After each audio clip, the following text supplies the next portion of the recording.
कमळी या मालिकेच्या येणाऱ्या भागामध्ये जबरदस्त असा ट्विस्ट येणार आहे. तर प्रेक्षकांनो, कमळी कॉलेजमध्ये पहिली येताच कामिनी उठली कमळीच्या जीवावर. नातीच्या जीवावरती कामिनी उठताच आजोबांची वाचा आली परत. वाचा परत येताच आजोबांनी अन्नपूर्णाच्या समोर केला खूप मोठ्या सत्याचा खुलासा. कमळी हीच आपली नात असल्याचं सांगत गौरीचं सत्य आणलं समोर. तर प्रेक्षकांनो, येणाऱ्या भागामध्ये कशा पद्धतीने या गोष्टी पुढे घडत जातात आपण सविस्तरपणे बघूया. तर प्रेक्षकांनो, इथे आता कमळी ही बॉटल विकून, पाण्याच्या बॉटल विकून आपल्या परीक्षेचे पैसे भरणार असते आणि तिथे सुद्धा अनिका तिला एका खोलीमध्ये डांबून ठेवते. खोलीमध्ये डांबून ठेवल्यानंतर कमळीला कॉलेजमध्ये यायला उशीर होतो. अनिकाचं कारस्थान सर्व विद्यार्थ्यांच्या लक्षात आल्यानंतर अख्खं कॉलेज कमळीच्या पाठीशी खंबीरपणे उभं राहतं. 5:30 वाजून गेलेले असतात, पण तरीसुद्धा कमळीसाठी अगदी वॉचमॅनपासून ते प्रिन्सिपलपर्यंत सर्वांनीच आपली घड्याळं 15 मिनटं मागे केलेली असतात. 5:45 वाजलेले असतात, तरीसुद्धा सर्वांच्या घड्याळामध्ये 5:30ला 5 मिनटं आहेत असंच दाखवत असतं. आणि तेव्हा इथे कमळीने अगदी योग्य वेळी येऊन आपला फॉर्म भरलेला असतो. परीक्षेचा फॉर्म भरल्यानंतर कशा पद्धतीने सर्व विद्यार्थी कमळीच्या पाठीशी खंबीरपणे उभे होते हे आता निंगीने तिला सांगितलेलं असतं. आणि ही आयडिया ऋषीची आहे हे सुद्धा तिने सांगितलेलं असतं. त्यामुळे प्रेक्षकांनो, कमळीला ऋषीचा दिवसेंदिवस अभिमान तर वाटतच असतो, पण त्याच्याबद्दल आता तिला प्रेमसुद्धा वाटायला लागलेलं असतं. पण ऋषीबद्दलचं प्रेम ती आता मनामध्येच ठेवते. ती त्याला बोलून दाखवत नाही, कारण तिला तिच्या फोकसपासून हलायचं नसतं. तिला तिचा फोकस हा क्लिअर ठेवायचा असतो की मी इथे कॉलेज करायला आली आहे, चांगलं शिकून सवरून मोठं होऊन मला माझ्या गावी जाऊन तिथल्या मुलामुलींसाठी मला शाळा आणि कॉलेज हे उभारायचं आहे, हे तिचं स्वप्न आहे. आणि मग त्यानंतर प्रेक्षकांनो, कमळी आता आपल्या फोकसवरती तर क्लिअर असतेच, पण त्याचबरोबर अजून एक महत्त्वाची गोष्ट तिला आता शिकायचं असतं. खूप जास्त तिला अभ्यास करायचा असतो, पण इथे तिच्या अभ्यासामध्ये अनिका अडचणी निर्माण करण्याचा प्रयत्न नक्की करेल. तेव्हा इथे ऋषी कमळीच्या पाठीशी खंबीरपणे उभा असतो. परीक्षेचा फॉर्म तर भरून दिलेला असतो, पण कमळीने आता कॉलेजमध्ये टॉप करावं अशी इथे आता ऋषीची खूप जास्त मनापासूनची इच्छा असते. त्यामुळे ऋषी कमळीला काय म्हणतो की तू आता कॉलेजमध्ये जायचं, कॉलेजमधले सगळे लेक्चर तू अटेंड करायचेच, तू तुझासुद्धा अभ्यास करायचा, पण इंग्रजी असू दे, मॅथ्स असू दे, बाकीचे जे विषय आहेत ना ते सुद्धा मी तुझे घेणार. जो विषय म्हणजे इंग्रजीसारखा विषय तिला थोडा हार्ड जातो, त्यामुळे तो विषय मी तुझा घेणार असं ऋषीने ठरवलेलं असतं. आणि त्यामुळे इथे ऋषी कमळीसाठी एक्स्ट्रा क्लासेस घेत असतो. तो तिला इथे अभ्यास शिकवत असतो आणि त्यामुळे कमळीला आता परीक्षेसाठी ऋषीची खूप जास्त मदत ही होत असते. इथे आता अन्नपूर्णाला अपराधासारखं वाटत असतं. ती ऋषीची माफी मागायला नयनताराच्या घरी येते आणि म्हणत असते की ऋषी मला माफ कर. नयनतारा, तुम्ही सगळेजण मला माफ करा. कमळीसाठीचं स्थळ मीच तुम्हाला सुचवलं होतं की ऋषी आणि कमळीचं आपण लग्न लावून देऊ, ते दोघेजण सुखाने संसार करतील. पण तरीसुद्धा कुठेतरी मला वाटत होतं मी चुकीचं तर करत नाही आहे ना.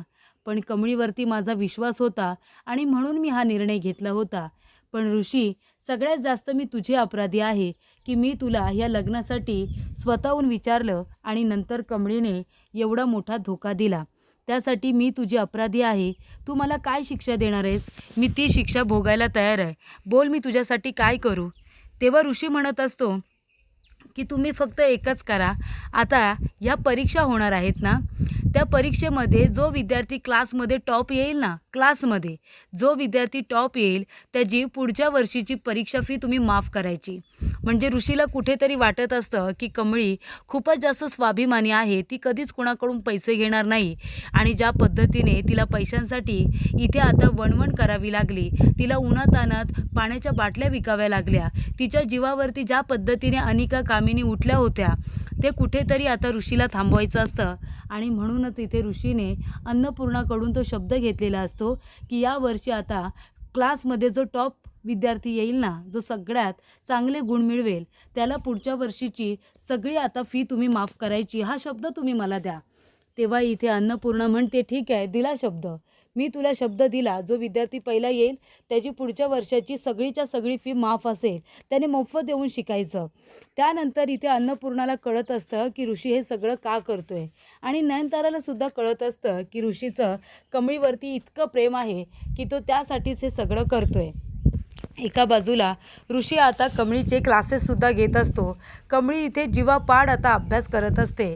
एक्झामचा दिवस असतो.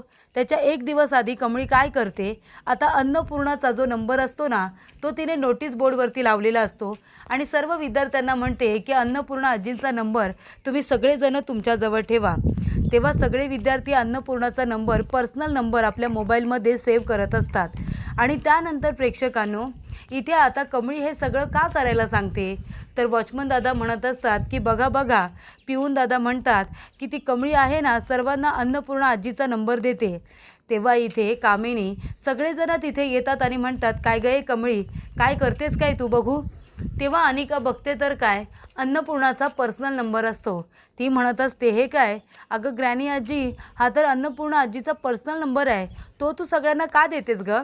तेव्हा इथे लगेचच कामिनी म्हणते, काय गं कमळे, हे कॉलेज काय तुझ्या बापाचं आहे का, मग मनाला वाटेल तसं वागतेस.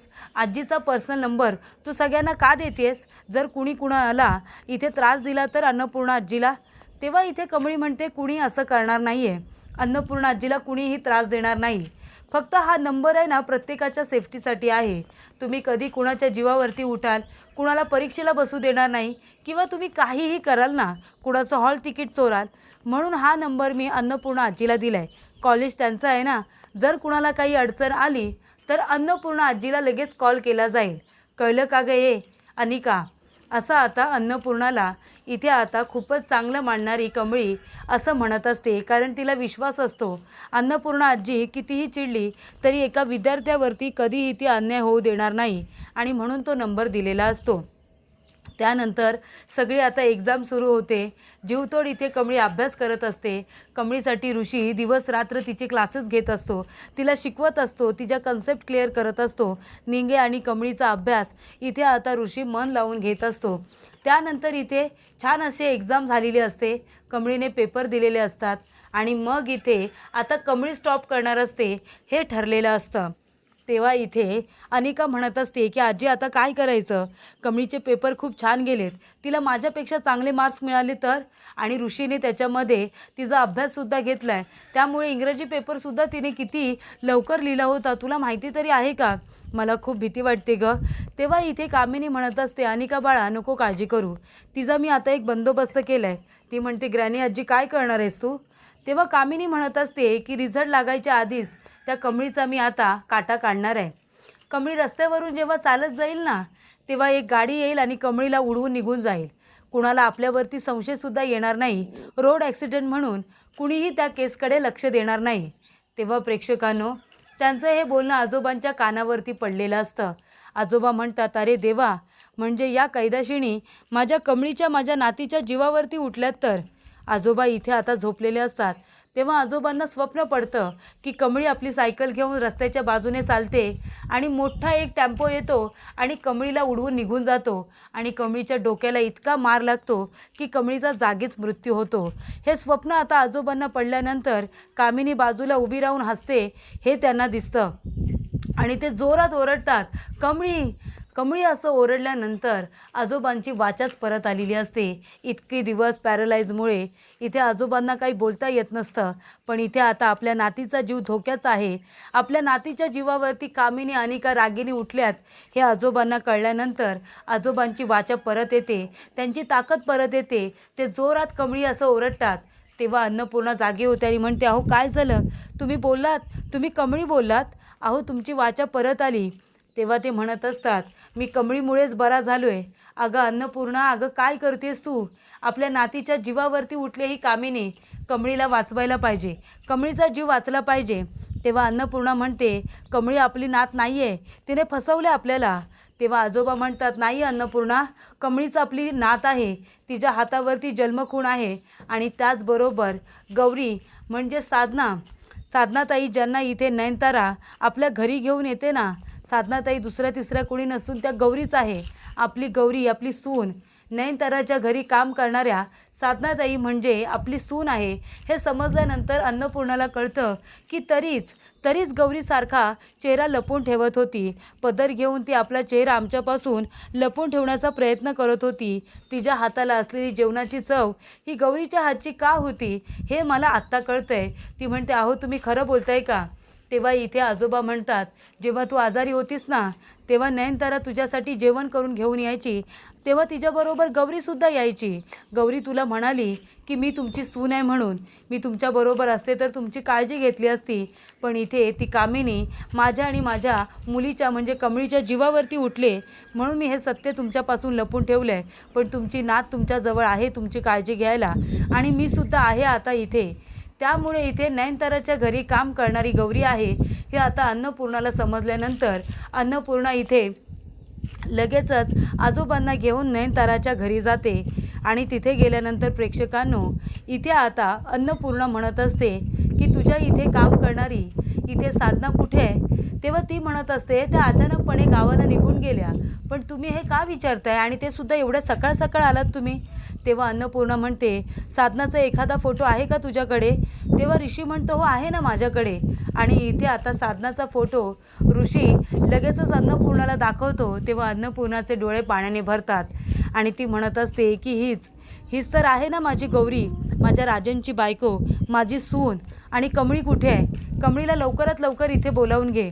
तेव्हा नयनताराच्या घरी अन्नपूर्णाने कमळीला सुद्धा बोलावलेलं असतं. राजन काका म्हणतात, अगं आई पण का? तेव्हा इथे अन्नपूर्णा म्हणते, राजन अरे कमळीच आपली नात आहे म्हणजे आमची नात आहे, तुझी मुलगी आहे यांनी सांगितलं. आणि ही बघ आपली गौरी नयनताराच्या इथे नाव बदलून काम करत होती आणि मी तिला ओळखूसुद्धा शकले नाही. तेव्हा इथे राजनला सुद्धा आठवतं की तेव्हाच ती सतत चेहरा लपून ठेवायची. आणि अशा रीतीने प्रेक्षकांनो कमळी आता घाईघाईने आजीसाठी नयनताराच्या घरी आलेली असते. आणि त्याचबरोबर प्रेक्षकांनो इथे आता कमळीची आजोबांची आणि अन्नपूर्णाची भेट झालेली असते. त्यानंतर ऋषी साधना मावशीला फोन करतो आणि म्हणतो की मावशी लवकरात लवकर या, तुम्ही कमळीला तुमची मुलगी मानताना कमळीचा जीव धोक्यात आहे. तेव्हा इथे साधना आता सगळं काही सोडून मुंबईमध्ये परत आलेली असते. आणि त्यानंतर नयनताराच्या घरी आल्यानंतर इथे आता सगळेजण तयार होऊन तिची वाट बघत असतात. आणि इथे आता गौरी परत आल्यानंतर छान पद्धतीने पुष्पवर्षाव करून तिचं इथे स्वागतच केलं जातं. तर अशा रीतीने प्रेक्षकांनो अन्नपूर्णाला आजोबांमुळे त्यांची नात आणि त्याचबरोबर त्यांची सून परत मिळालेली असते. तेव्हा इथे अन्नपूर्णा जाते. इथे आता कमळी गौरीला मिठी मारून आपल्या जवळ घेते आणि हे सगळं फक्त आजोबांमुळे शक्य झालेलं असतं. आजोबांची वाचा परत आल्यामुळे त्यांनी आता अन्नपूर्णाला सत्य सांगितलेलं असतं की कमळी हीच आपली नात आहे आणि त्याचबरोबर गौरी हीच आपली सून आहे आणि ती नयनताराच्या घरी काम करते. हे सत्य समोर आल्यानंतर अन्नपूर्णाने सगळ्या गोष्टी अगदी सुरळीत केलेल्या असतात.